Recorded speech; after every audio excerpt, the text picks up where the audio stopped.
Alhamdulillahi Rabbil Alameen. As-salatu was-salamu alayka ya Rasulullah sallallahu alayhi wa alihi ashabihi wasallam. Amma ba'd. We begin with the blessed name of Allah Azza wa Jal, and we ask Allah subhanahu wa ta'ala to send peace and blessings and salutations of infinite number on our behalf to His beloved Sayyid al-Wujud, Huzur Pak Sayyidina Muhammad Rasulullah sallallahu alayhi wasallam. Great personalities of the past and present usually have a great blessing behind them of some sort or another. When the mother of Hazrat Imam Shafi was sent to go and learn the deen of Rasulullah sallallahu alaihi wasallam, his mother was a widow and was of a high age when Imam Shafi rahmatullahi returned. Imam Shafi rahmatullahi went and studied under Imam Malik, and after they had graduated, you could say, like in nowadays time when somebody graduates at a higher level, they say graduated with honors. So they had graduated with honors and more really. So the news traveled from that madrasa to the people of locality and to the highly notables of that place and beyond. So the people came and they started to gift Imam Shafi rahmatullahi with camels and clothes and so many other items, so many things. So when Imam Shafi rahmatullahi was returning to his mother at the blessed place of their residence, the news had traveled that they were coming. So their mother, with anticipation of love, sat on a sand dune and awaited the return of their blessed child, Hazrat Imam Shafi rahmatullahi. When Hazrat Imam Shafi rahmatullahi came and saw his mother, he could not also contain the love and respect and honor that he had for his mother, that being a widower and of high age, how they still sent their son away, and that absence, that period of absence and gap, that he actually jumped onto the sand dune and kissed and embraced and hugged his mother. And his mother, obviously, as all parents love their children, even if they are naughty sometimes or don't listen. But in this case, what to say that this is Imam Shafi rahmatullahi, who actually listened to the Blessed Mother, went and studied and filled their chest with the blessed Hadith Mubaraks and returned. So after the embracing, she noticed there were rows of camels and clothes and these things. And she inquired, "My son, what is all this? I sent you to enlighten your chest and your being with the blessed Hadith Mubarak of Rasulullah sallallahu alaihi wasallam. That is what I expected you to return with, not with these camels and these clothes and these things." So Imam Shafi rahmatullahi explained that these were gifts from people, and I actually graduated with honors and so on. And she said, "Well, I sent you for something. I did not send you for this. And I do not want your heart to be in any way have any taint of anything other than what I sent you for. I don't want you to have the love of dunya, because now you are a scholar. Other people will come, they will give you gifts and so on and so on. And slowly a person can become corrupt. So their Blessed Mother said that I only sent you for this. This is what I want you to have. Now look, when you have such a mother, then of course you will have offsprings like such a personality of Imam Shafi rahmatullahi. So it is, like I have been saying for many weeks now, it's important for the parents to be of that level and pass on such love and tradition and teachings. So Imam Shafi rahmatullahi, what they did was, they actually gave all the camels to the local people who were poor, and gave the clothes to the people who had none, and gave everything away.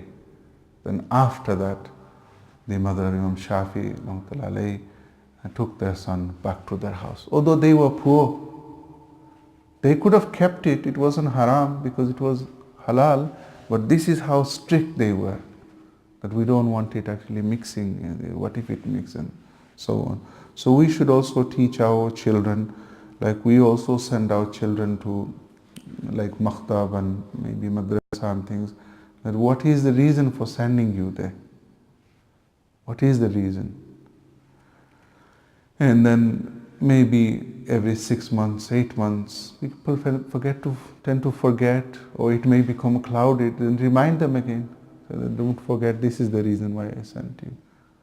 Because who doesn't want their child near them? Especially when they are little, everybody wants them to be near them, because that is a cute age, a lovey-dovey stage. But people sacrifice that time. Why?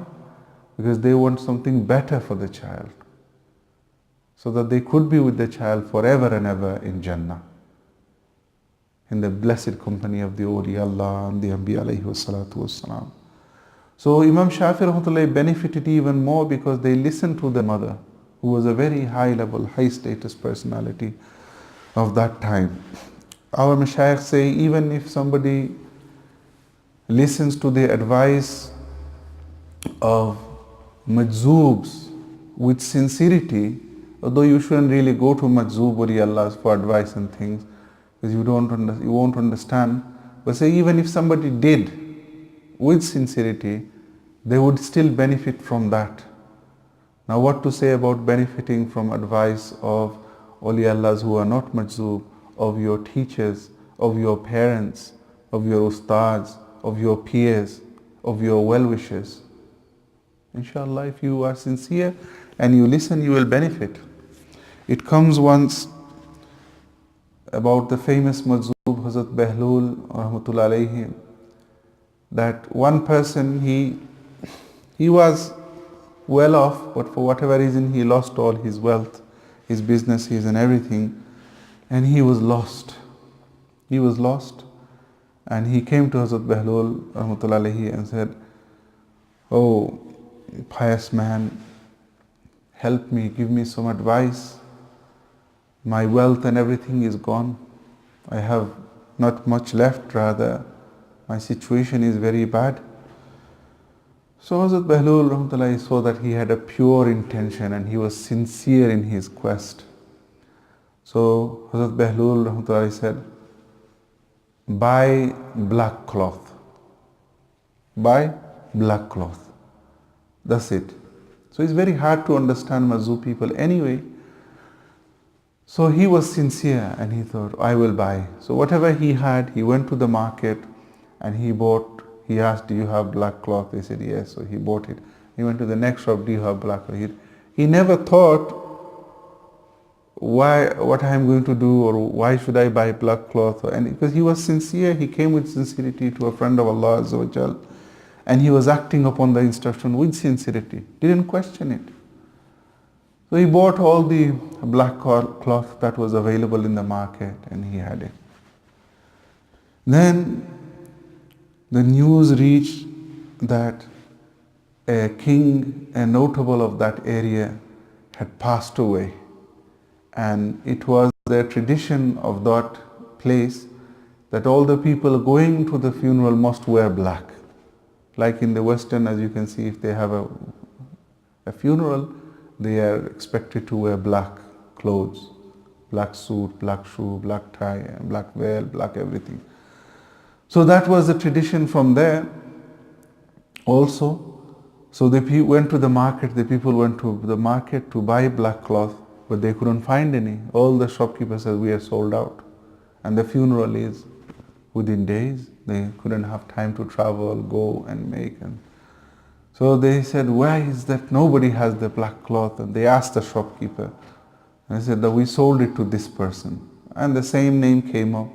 They all came to that person and he sold it for a very good price. And he became wealthy again.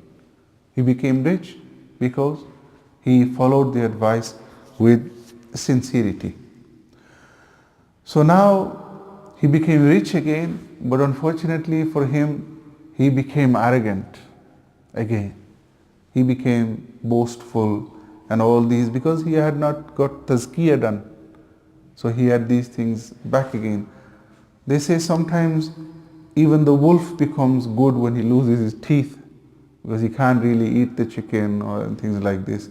So similarly, you see most of the time when people become elderly, they too also go in the masjid because they don't have strength to go to the bad places like nightclubs and this and that and other stuff, or the strength to do anything with the desires they have. So they thought, I might as well go to Allah, the masjid, which is also good. It's not a bad thing, but for a lot of people, that stage doesn't come. They pass away before then. Or it comes, but they are so engrossed in it, they can't come back now. So anyway, as I was saying, this person, he became arrogant and he was just living in luxury and so on. And then over time he saw his wealth was obviously, if you don't top up something, if we are spending, it will go down. So he noticed slight fluctuations and he went to Hazrat Bahlul Rahmatullah alayhi. And that time he addressed Hazrat Bahlul Rahmatullah alayhi as saying, old man, do you have any advice so I can benefit from? Because last time you gave advice, I benefited. So you have any advice? So Hazrat Bahlul Rahmatullah alayhi said, Tarmuz. So he thought, last time he said black cloth I bought. And so he went to the market and whatever wealth he had, he bought all the tarmuz. All the tarmuz he bought and he stocked up. So what happened? People didn't come to him for tarmuz. And with time, the tarmuz, as you know, is a fruit, it became mature and it became not tasteful or anything, so it just rotted away. As any fruit of this world does rot away with time. Be it that fruit as a fruit or a commodity or even a person's age, with time it rots away. So then he was furious and he went and he said to Hazrat Bahlul, that old man, you said tarmuz, I bought tarmuz, nothing happened. Rather, I lost all my wealth, I am poor again. So, a long story, but the moral here was that he went with sincerity the first time. He was genuinely in dire need and he was in a state of, you could say, that humbleness, that he said, oh, I need help me and this and that. Second time he went, he was with arrogance. He said, old man. See the difference. The first time how he addressed and the second time. And Hazrat Bahlul can see inside him he wasn't actually sincere. So he said, you gave advice, I benefited. This time also you gave advice, I didn't benefit. I lost all my wealth and everything. But really he did benefit, because by losing his wealth and everything, he has come back to that state which is good for him. So he can be humble. But this is one part, some people they forget to relate. Yes. So actually he did benefit. Overall, if you look at the big picture, it was a means for benefit. Although outwardly it looks, oh, he's lost out all his wealth and everything.